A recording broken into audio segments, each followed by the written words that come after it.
ladies and gentlemen. Happy World Cup final Sunday day. My name is Andres Ramirez, and this is Below the Line. I'm here with my good friend, Mr. Zach Houston, and we are here to discuss the biggest film of the century, the year, the month, or The Odyssey by Christopher Nolan. How are you, Zach? Hey, not too bad, man. Not too bad. Just, coming back from the Odyssey after seeing it yesterday at the time of this recording. And yeah, no, it's been a good week. Today is the FIFA final. So FIFA fever is going to drop after this, I feel. Well, I love how you in Canada refer to FIFA. It's the World Cup. It's Yeah, like true. FIFA is the organization. It's like calling the Stanley Cup the NHL Cup, which I guess it's true, but nobody calls the NHL Cup the NHL for Canadians. But yeah, I don't think it's going to die. I mean, if you're an avid fan of the sport, the leagues are about to start in 2 3 weeks, so it's just a cycle. Yeah. And next week we have the Golden Cup for next year we have the Golden Cup for North America. So there's like a lot of competitions incoming.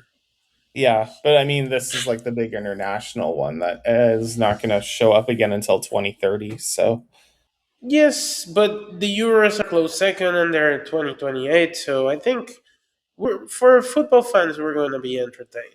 yeah, but Yeah. I was definitely entertained this week. Spoiler alert for the film that I think a lot of people ended up watching, despite a lot of online controversy that clearly was manufactured, honestly, by the time of the release.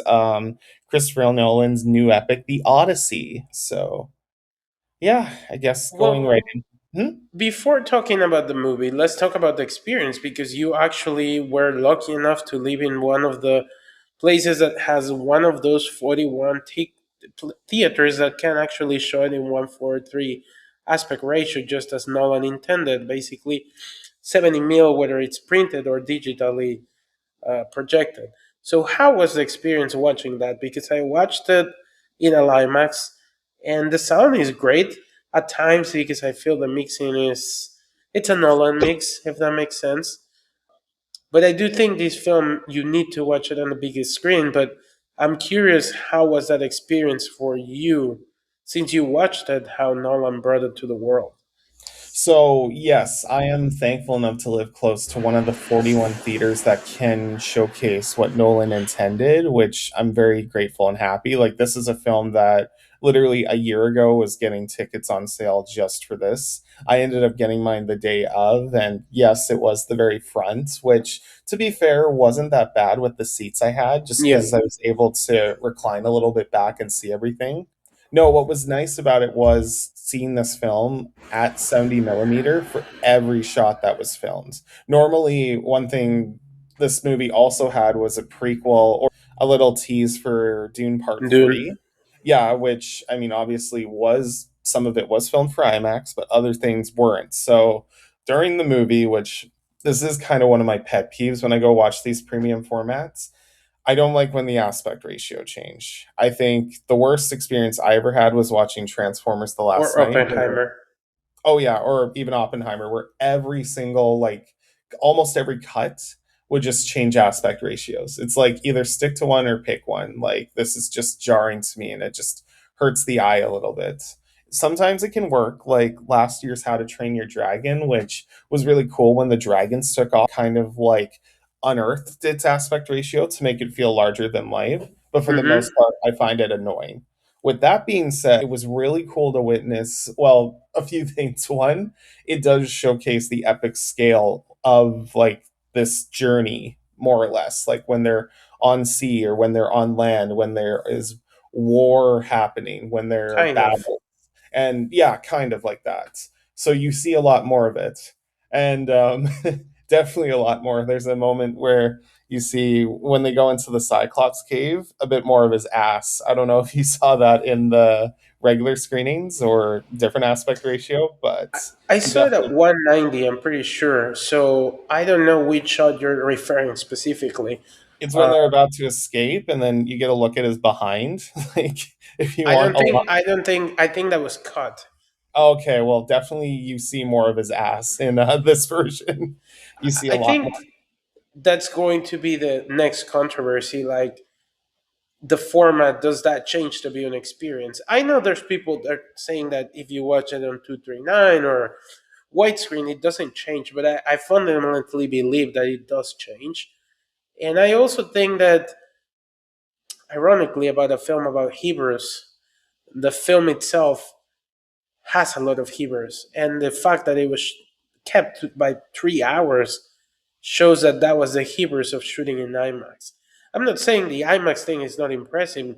The cinematography looks fantastic and all the elements look fantastic, but you could always wonder, what if you just shot this digitally and make a 5 hour movie or a TV show? Well, for me, like a lot of Nolan films, the best experience is to go to the theaters and watch it on the biggest screen possible. Movies like Oppenheimer, Dunkirk, Tenet to a lesser extent, they all were wonderful to see on the big screen. Seeing it Yep, at home definitely is a bit of a change because, well, I think still trying to think for a second, actually, losing my train of thought. Something like the Dark Knight trilogy can hold up because of its story and you can watch it at home. Those and other because it's films, Batman. and it's Batman, yeah. Yeah, Those other films are definitely harder to justify because, I mean, yes, Oppenheimer is a biography, but it's also a very long biography that's, maybe at home, if you have it in the background and miss stuff, you're going to feel bad. With that being said, though, I think the Odyssey is the first time since, I want to say, Dark Knight Rises, that if I were to buy this on Blu-ray or get a rental on streaming or even buy it digitally, I'd uh be huh, very happy to rewatch it again because to me, this is a film that does celebrate the idea of storytelling in the mythical sense. Like, kind of. kind of, yes. Because I do like what this movie does is the way it's told out of order is like storytellers coming together to tell of their, expedites and, where this happened and this But happened. that's how the original poem is written, right? Yes, but that's a celebration of that, which I'm very grateful for. And it fits for someone like Nolan, who is known for doing a lot of Yeah, non-linear yeah, storytelling. yeah. So I do think again the IMAX film does help a little bit to give it the grand scale it deserves, but this is a movie that regardless of it, you probably could have watched it without IMAX and still get something out of it because of just the way it does do a lot of these like things I and show. don't know about that because You don't know? I think the film lacks scale at some times. Like, for example, the whole sequence at Troy is visually stunning and incredible, but did that really look like Troy? Like, the fact that 2 seconds before there were guards and there was like a whole army waiting in the dark, that felt very non believable. And the walls of that city, which is in Morocco, didn't look that tall. And Troy was known to be impenetrable. So, I don't know. There were some things where maybe copy and pasting some soldiers would have worked, but they didn't. That's what I Well, thought. because Especially when you have such a big frame. this movie had barely any CGI, and when you know it's director, he likes to make everything practical. But the Lord of the Rings had a lot of practical, and the battles felt epic. These just felt like a guerrilla warfare, if you know what I mean. Even if you compare the Troy movie, if you look at the wide shots out of Troy, you can sense that that's an epic. And this one just feels like a bunch of dudes that are showing up. And even like how he shoots the Troy horror sequences when John Bertal's character is telling you, oh, people were drowning. But then you see that shot where they're all inside and they all of the sudden have more space. Like, sometimes the shots were not cohesive in how they were framed. And yes, the puppet of the thing is really cool. The Cyclops. Yeah, but the sea monster, the one that has legs, that looked like crap. And he barely got to use it because he's against CGI. So It's like CGI is there to help you. Even the best filmmakers like Spielberg understand that. Yeah, no, I get that. But I do appreciate, going back. Like, even Nolan said he wanted to go back to the works of Ray Harryhausen from like King Kong and, the effects of like Jason and the Argonauts when those are like some of the biggest money makers of the time. And again, they had no CGI. It was all puppetry and stop motion and True, things like that, which true. I do give credit that, as an adaptation of that and to take inspiration from, I appreciate it. And it does help like it stand out a little bit. And for what it's worth, even that, monster that attacks six of the men, it doesn't stand out as well, as something like later day Spielberg would for the CGI, because he uses so much of an abundance of it. Like the only time I ever thought Spielberg really utilized CGI like super well nowadays is with Ready Player One, like that Or scene in, Jurassic Park. well, Jurassic. No, I'm talking like modern day, like 21st century, like I Jurassic think Park. War of the Worlds works as well. Yeah, I actually went to Universal Studio and saw like the The damage. studio, yeah, Yeah, the studio tour. It's so cool. it's Just, cool. Yeah. but no, I did like elements of that, and I do agree there were some elements that I did miss, like the Cyclops not talking as much. Like he has a really famous line, "Oh, who attacked me? Nobody. I was attacked by nobody." That was missing. That would have been a really Well, fun to keep. so let's wrap the conversation about the format itself. So you think people will enjoy it regardless of the format? Yes, I do think. Again, that's just Nolan supporting the IMAX, and you heard all the behind the Not scenes really, stories but to make. sure.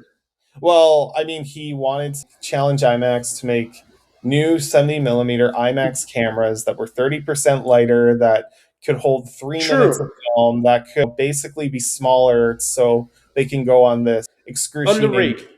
Yeah, Yeah. which I'm fine with. I think that's awesome. I'm really grateful that it pushed the technology forward. Did it? Well, I appreciate. The question is who else is going to shoot this way? Because even within the limited technology, he still had limitations. Basically, he couldn't make a more than 3 hour length film. So I think that's a limitation on how they're projected. And for somebody that's so anal about how people enjoy movies, nobody, like 99% of the audience, won't see the film how he envisioned it. And it begs to ask the question, which other filmmaker is going to choose this format to shoot a movie? I think So, if Dennis Villiers could, he probably would for his new James Bond. yeah, but I don't know if Dune is a type of movie that is shot this way. Oh, I was talking James Bond. James Bond Yeah, in because a Amazon. 1:3 aspect ratio? It'd be cool, kind of a larger than life format. Depends who is directing it. If they give it I to mean, Nolan, sure. no, but I mean, Dennis Villiers is going to be doing the next James Bond. And if Nolan does decide to do James Bond, then yeah, you can bet you it's going to happen. Who is directing the next one? Dennis, the Dunes director, Rivals Oh, director. Villeneuve Yeah. from Canada. Mhm. I just don't think they would do a James Bond on film, on that film. Because if you want to do a 3 hour and a half movie, you can't. And I think the format limited Nolan's storytelling in many ways. There's a lot of things that are not explained in the film that make the film confusing. And you can see that he rushed through a lot of things because he didn't have the time to put it in the projector. Which fair, but I mean, if the film was over 3 hours, I mean, it would be like Lord of the Rings, where people and would be very excited to get. But I don't imagine like people going to sit down and watch a more than 3 hour movie, because I actually thought the pacing was fine for what we got. Like as a Cliff Notes version of the events that happened, I was perfectly satisfied. And Yeah. just so I'm clear, this isn't like the definitive adoption of the No, no, Odyssey. no, it's not. It's No, God, far no. from it, I would say. Yeah. But it is good to see this kind of big scale like filmmaking brought back that isn't superhero film, or This is that, Nolan's version of yeah, the Odyssey. Which, to be fair, I do realize watching this, he is a master at doing adaptions, like his own way. Like he did it with Batman, Yes. he did it with Oppenheimer. Like this is the film that's cemented. Okay, if he adapts something in his own way, I am going to enjoy it. His original ideas maybe a little more hit and miss. Like for every Inception, there's a tenant that is a little full of itself and stick in the mud. Like Yeah. I mean, I think the format, just to wrap that conversation, it is important, but I mhm. think it's part of marketing. Like, it is a marketing tool. And the CEO of IMAX just admitted they cannot build more resources for this type of filmmaking. Yeah, You no, I know, do. he admitted that. So I think it's also unfair for the less privileged. Because, for example, all the theaters are in privileged countries. There's none in South America or below Mexico. So for somebody from Brazil which want to see this, they would have to travel to the States or to Europe. And for example, countries like Spain, they have to travel to France, to the south of France to watch this movie. So I think it is a marketing ploy in a way. And I think while the technology is outstanding, I am shocked that the framing of the 239 aspect ratio looks that bad. Like, Yeah, and that's how 90% of your audience will enjoy your film. But now we can move to story a little yeah. bit, even though we kind of touched it on it already. No, and that's fair. Yeah, the format is a big part of the marketing and just how you view the film and enjoy it. But I, for what it's worth, really enjoyed it. I was glad to see it on there. I do recommend if you can. If you don't, you're not missing too much. Again, like I said, you get more headroom and you get to see a Cyclops ass, but you're really not missing that And too bottom much. room, And because bottom room, yeah, yeah, that's you get height with the 70 mil. I would say you don't have access, go watch it at a Limax or watch it 70 mil. That closest you can get to the Oppenheimer, sorry, to the Odyssey 143 if you don't have access to that, yeah. which is what I did. And I think that the sound of an IMAX screen still helps you be engaged with the film. I agree. I agree. But Yeah. with the story, no, I thought as an adaptation, I was pretty happy. Like I got to see what I expected to see and wanted to see. Maybe some Mm-hmm. things were glossed over a little more. Like I did think a lot of the Telemassy scenes were a lot slower with Tom Holland, and Playing Tom Holland. yeah, the poor guy. I like the scenes with Penelope a lot, especially with all her different suitors. And honestly, big shout out to Robert Pattinson for just being like a chameleon in this film, like such a slime bag. Really, really good performance. Um, yeah, no, the again the Battle of Troy. Maybe could have gone into more detail, but if you want to watch what happened in Troy, just watch the movie Troy. Like it's probably a little bit more up your alley for that kind of thing. I loved the Cersei scene. Like I don't know about you, but that was like The something. body horror aspect of Yeah, it. that was so cool. Yeah, it was fun. I don't know if Nolan can direct horror, but the scene alone was very nicely done. I'd like to see him try and direct a horror film, honestly. Like something a little more low budget that's not grand scale. The thing is, I don't know if I would call this grand scale. Like in how it was shot, it's grand scale, but at times the film felt very intimate and Intimate? like intimate, and it changed who the characters are a little bit, particularly Odysseus, because in the poem he's supposed to be full of heroes and glory for the thing that he did in Troy. In this one, he's portrayed very modern, in a very modern way with the morals of 2026. Basically, he suffers PTSD and he's a war veteran. I mean, they even use the word war veteran. Um, and I think you referenced that change in the cave. That cave sequence, they do talk to the Cyclops in the poem. And it's his heroes that gods gets Poseidon to curse them. Yeah, no, like the fact he just shot at him again afterwards when he fucking basically could have just left it go. I mean, was that really needed? You kind of already blinded him. Like, why are you just doing that? Ended up getting more of your men killed. And then I will admit, it does, when he does talk to Cersei's and when he's like commanding, it does kind of question like why they would lead him so blindly when all these men are just basically going to their deaths. I will say though, I really did like the way it did turn itself in at the end. Like we're seeing why these men are getting killed for the reasons at the end that, bridge it all together. Do you think the gods existed in this world? I That's a very good question. This is of course a realistic take, and I mean when he says in a world of magic at the beginning, it's like that's pretty debatable. I mean, you could argue it's them, but I it's Well, none of definitely her. no, even Athena takes the form of Zendaya, who's I actually really like that twist. I thought that was really But cool. Why was he she Athena, or Yeah, that was was it Athena. PTSD? No, it wasn't PTSD, it was Athena. Well, it's open to interpretation though, because the Oh way yeah. he intercuts the beheadings at the end, it's meant to symbolize that's where he got traumatized, Yeah. right? So I don't know if that was Athena. To be fair, they call her Athena, but maybe, and nobody else saw her. It was just his hallucination. So is it Athena or is it not? I'm pretty sure it's Athena. It was confirmed to be on Wikipedia and stuff.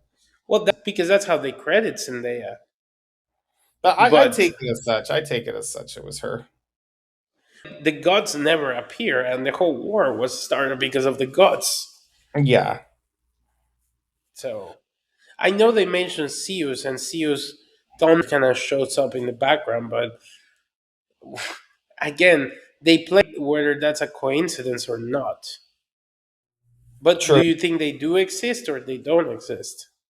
I think they do. I believe they do. This is probably his most fantasy film, but just told again in that dark and gritty, realistic way. Like, if the gods were to be real, this is probably how they would be portrayed. Because do you think it was Poseidon cursing them or just bad luck in the ocean? Well, definitely Poseidon. I don't think it was bad luck at all. So how did he know he was him? He was him. Well, Yeah, because he called because out his name like the one time that he discussed anything, the Cyclops, and said anything.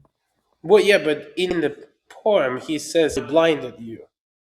Well, yeah. Again, they took a lot of liberties with this one, so they didn't really have. So I mean, you could argue that Poseidon is not real. It's just bad luck. Yeah, yeah. You could argue that.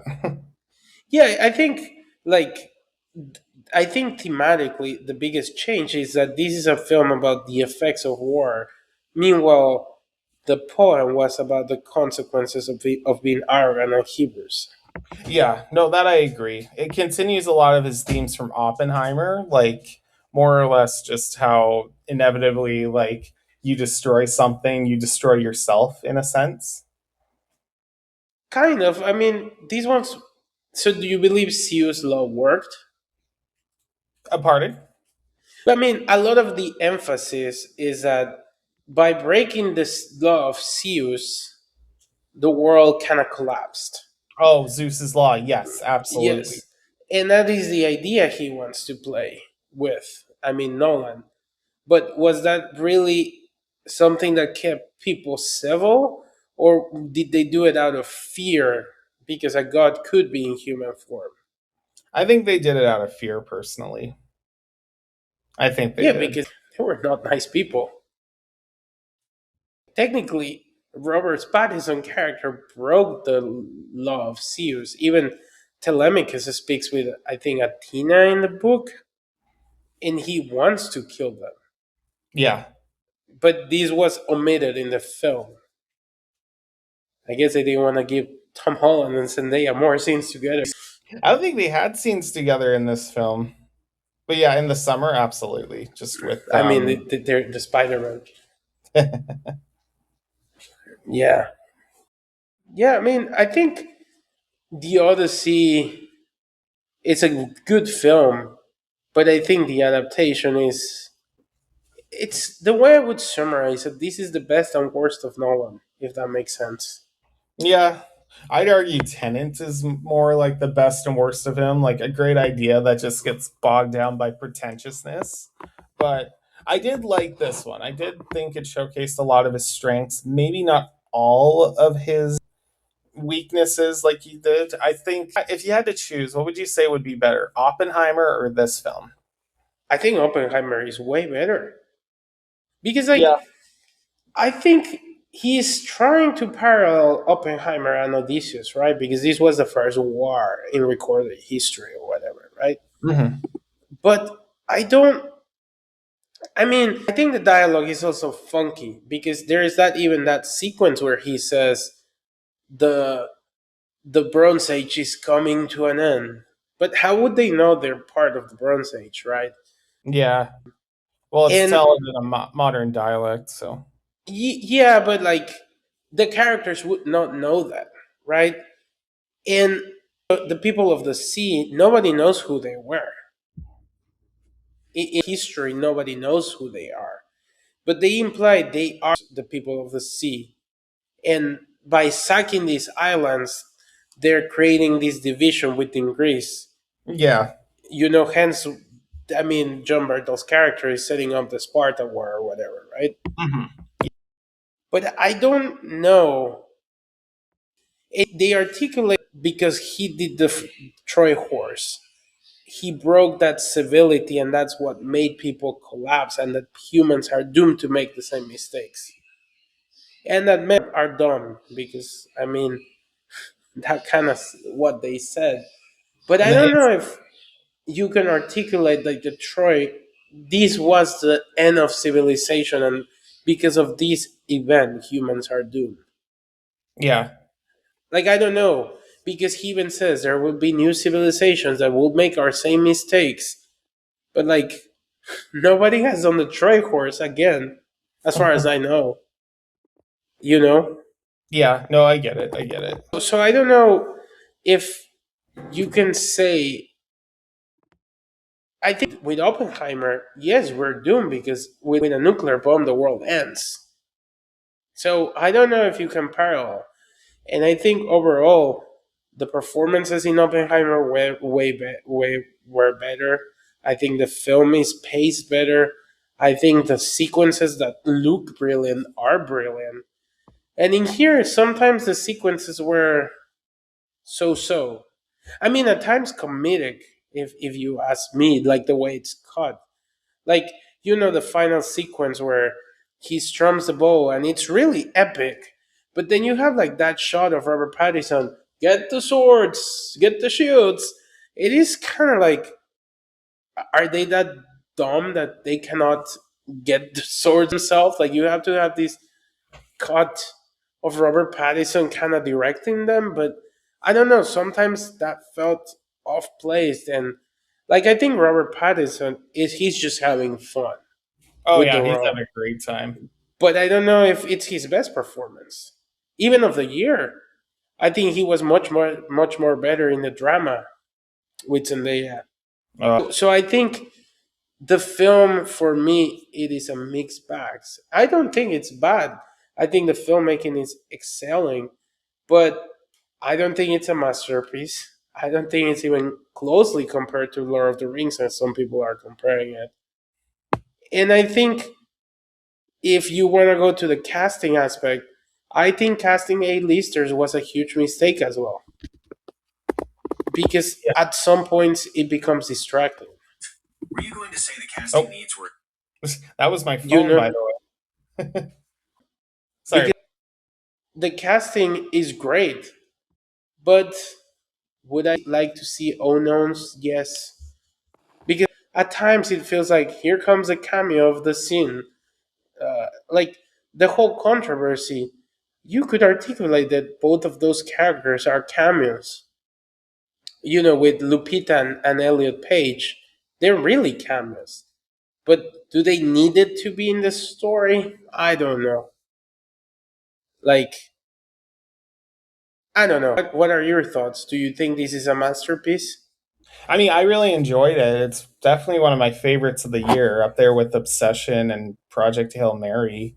I think again, it's just for me, like the technical achievements, like for making it practical and just seeing it in the format really help. Like, and I'm really a big fan of this story. I like seeing it adapted. I like seeing different Mm-hmm. takes on it. So maybe I'm just a little more forgiving. And I like the cast. Actually, a lot of people don't talk about this. My least favorite was Charlize Theron, honestly, as Calypso. Because she was not Calypso from the book. No, it wasn't. It was just kind of a She was like middle a hippie performance. lady.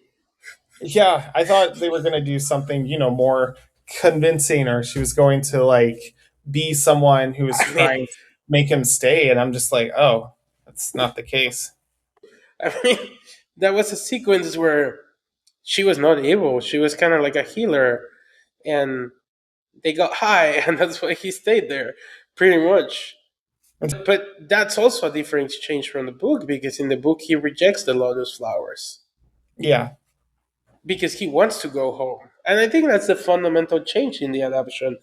In the book, he wants to go home. In this one, he does not want to go home.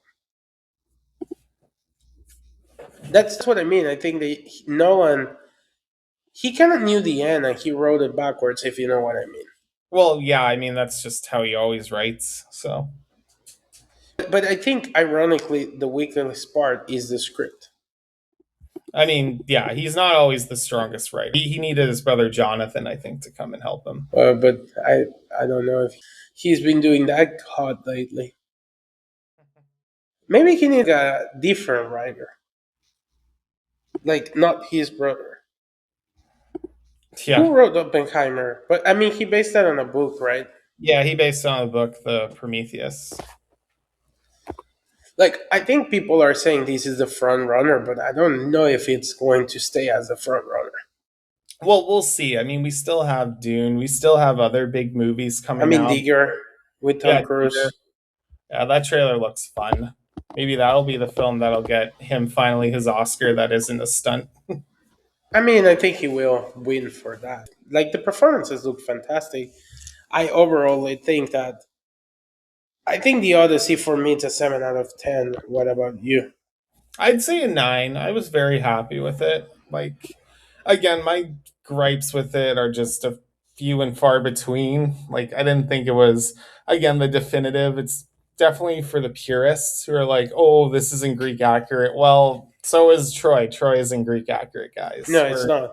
Yeah, you just kind of have to understand that's how it is. And I was really entertained. I love the format that I saw it in. And yeah, I'd say definitely go check it out because after this, it's a bit of a Spider Man. wait for, yeah, Spider Man, which, hey, Two I'm going to weeks. be seeing Tom Holland, Zendaya, and John Bernthal again. The question that I want to ask you to wrap our discussion is: do you think this will be profitable? I think so. It made already 265 million in its first weekend, and Oppenheimer made less and had legs to keep going. So I'm confident that even if it doesn't hit $1 billion, it'll still make a lot of money for this This year. has to make 850 to be profitable. I mean, I think it can do it. I think, I mean, it already recouped its budget. It just needs marketing Yeah, now. I mean, I think it depends after Spider Man if it has legs. yeah, because by the time August rolls around, it's not going to be that big the summer going forward. We don't have, I mean, unless you want to see a new Looney Tunes movie, I don't imagine there's a whole lot more There's happening. that dinosaur movie produced Oh by yeah, J.J. Abrams yeah, the Ewan McGregor and Hathaway one. That's right. that looks dumb fun. Yeah, we'll see how well that does. I mean, I think the Odyssey it's a very well. I mean, I think technically it has all those in the back secured. Yeah, I think the only film that can compete, but will probably compete, is Project Hail Mary in the technical aspects. Yeah. This should win sound though, at least. That's the one thing I will say that stood out to me was the sound design for You Oppenheimer. liked it. Yeah, I did like it. Well, I mean that siren scene in particular when they put the wax in their ears and you're only hearing like this fainted scream. Muffled. Yeah, muffle. I like that. I thought that was really cool. From what I've heard, people have mixed feelings about it, but it could be the IMAX screen. I didn't experience anything bad, but maybe if you don't go to an IMAX screen, the sound mixing is apparently very bad. That's what I'm saying. You need to watch. If anything, watch it in IMAX for the sound design because I think that's the best way you're going to get I it. think the score, I don't think Ludwig gets it this year. I hope to. The Such score was so forgettable. Because he just hit stuff, right? That's the gist of the movie, that he just hit air conditioners and stuff like that. yeah. But there was nothing melodic to it. It was just tension, but the score never really flourished, I think. Mm-hmm. Yeah. Yeah. But I with that think note, oh yeah, the Odyssey will be successful. I don't know if it's my favorite of the year. I think it's in my top 10 for sure, but I don't know where it is. I think yeah, as a film that pushes the technology forward is great, but I don't know who is going to use that technology. Because at times, like independent filmmakers like ourselves, we cannot use that technology. I mean, we can't, but the budget just goes crazy expensive, right? mm-hmm. Um, so if any other filmmakers, A-list filmmakers, don't use it, then it's like a fun fact they created this camera for this film. I guess Nolan will use it in all his films, but I also don't know if IMAX is interested on developing this forward, because I don't think it's necessarily profitable for them. Because like it'd be curious which movie makes more money, this or Dune, because these are the two IMAX heavy hitters of the year, right? Yeah. If Dune makes more money. We'll see. I mean, still so far away. That's going to be fun watching the box office battles for the next little bit. With Well, that, what's your verdict? Billion or non-billion? for Dune, No, for this film. oh, not billion. It might just make under it, but I don't think it'll overdo it. So like between 850 and 950. Yeah, a little, probably same as Oppenheimer, honestly. But Oppenheimer made a billion, right? Nope, 975 million. I think it could stay there.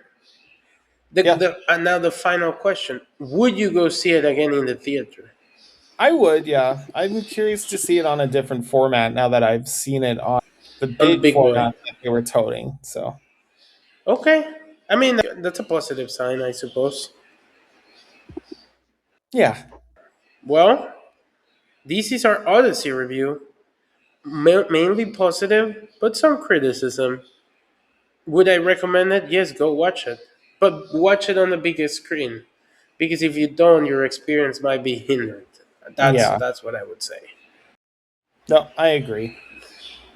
But with that being said, he's Andres Ramirez. You can follow him at Jaro2096. I'm the Zach Houston. We're below the line _podcast on Instagram. Give us a listen on Spotify, YouTube, everywhere you can follow us. And yeah, you take it easy and enjoy this biblical epic. We'll see you again next week.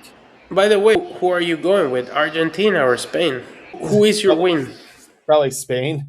Okay, we'll talk about that and more next week. Bye bye. Bye bye.